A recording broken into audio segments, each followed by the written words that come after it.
ou une copropriétaire souhaite assumer la fonction de syndic. Comment s'y prendre? Quelles sont les implications d'être syndic non professionnel?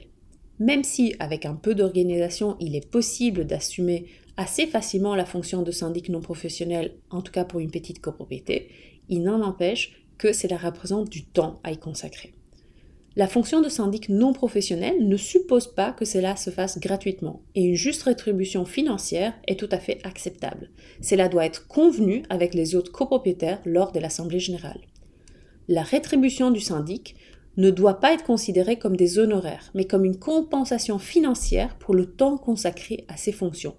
Le montant peut varier en fonction des événements survenant dans la copropriété, en particulier lors de travaux importants, urgents ou dans le cadre des gestions de sinistres par exemple. Il est important d'aborder cette question lors de l'assemblée générale et de préciser clairement la décision dans le procès-verbal. Y a-t-il des outils qui peuvent aider à assumer la fonction du syndic non professionnel? De quoi est-ce que j'ai besoin pour commencer?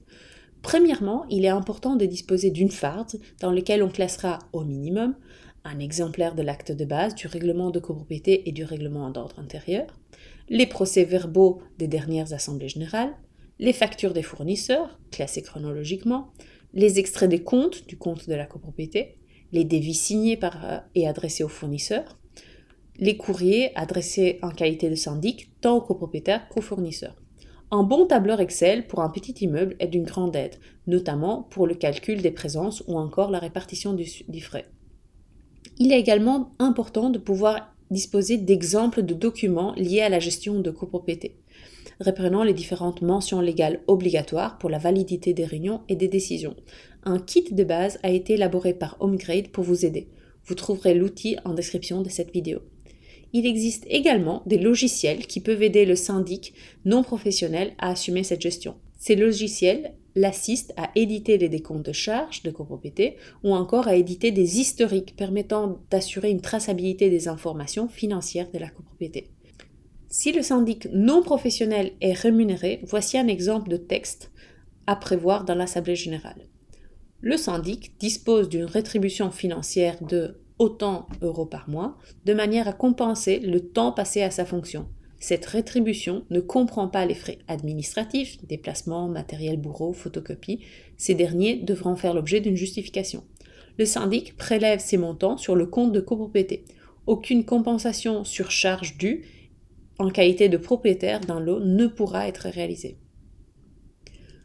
Comment se partager le travail en copropriété? Légalement parlant, le syndic ne peut déléguer ses missions sans accord de l'Assemblée générale, car il reste le représentant légal de l'association des copropriétaires. Avec un vote spécifique en Assemblée générale, il est possible de déléguer certaines tâches à d'autres copropriétaires, mais le syndic restera toujours le syndic et veillera toujours à informer les copropriétaires s'il constate que la personne désignée par l'AG en vue de réaliser une tâche est défaillante par exemple. En résumé, le syndic reste le capitaine du navire. Analysons maintenant les différents aspects de la mission du syndic. Premièrement, le rôle de syndic en tant que tel. Une personne unique doit être mandatée par l'Assemblée générale. Le syndic reste le seul représentant légal de l'association des copropriétaires et son mandat doit être enregistré à la BCE. Ce rôle ne peut être endossé que par une personne ou une société dans le cas d'un syndic professionnel, et il est fortement déconseillé de modifier le mandat enregistré à la BCE si ce n'est pas strictement nécessaire, afin de limiter les frais, mais aussi les risques d'erreur en termes de communication officielle, par exemple en cas d'achat ou de vente de l'eau. Mais qu'en est-il pour l'organisation en termes de tâches? Dans une petite copropriété, il est possible que les copropriétaires s'organisent pour se répartir le travail nécessaire à la bonne gestion de l'immeuble. Par exemple, l'un d'eux pourrait s'occuper de la gestion technique, comme vérifier que la porte se ferme correctement, tandis qu'un autre, plus à l'aise avec la comptabilité, pourrait se charger de la gestion des comptes. Il est important de préciser cette répartition des tâches lors de l'Assemblée générale et d'inscrire clairement dans le procès-verbal afin que tout soit bien compris par l'ensemble des copropriétaires. Dernièrement, un point d'attention en cas de répartition du travail. En termes de responsabilité, le syndic ne peut jamais se décharger complètement, étant donné qu'il reste le seul représentant légal de la copropriété. Cela signifie qu'il est important de rester informé de ce qui se passe dans la copropriété. L'assurance responsabilité civile mentionnée dans la vidéo précédente est donc toujours bien nécessaire. Quand faire appel à un professionnel? Au sein d'une petite copropriété, le syndic non professionnel doit avoir le soutien de tous les copropriétaires. Le mot soutien suppose que tous les copropriétaires respectent le processus de fonctionnement de la copropriété et contribuent positivement à son fonctionnement.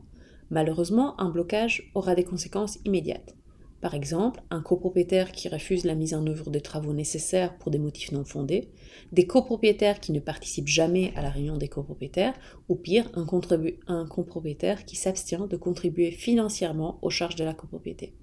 Face à des situations conflictuelles, la mission du syndic non professionnel peut vite devenir très compliquée, car il ne dispose pas de la formation juridique nécessaire pour gérer ce type de situation. Faire appel à un syndic professionnel est alors envisagé, même si ça peut engendrer des frais. Avant d'agir de la sorte, il peut aussi être judicieux d'interpeller un médiateur communal qui pourrait résoudre le conflit. Un lien est repris en description. En cas de travaux conséquents à réaliser, il est également conseillé de se faire accompagner par un professionnel.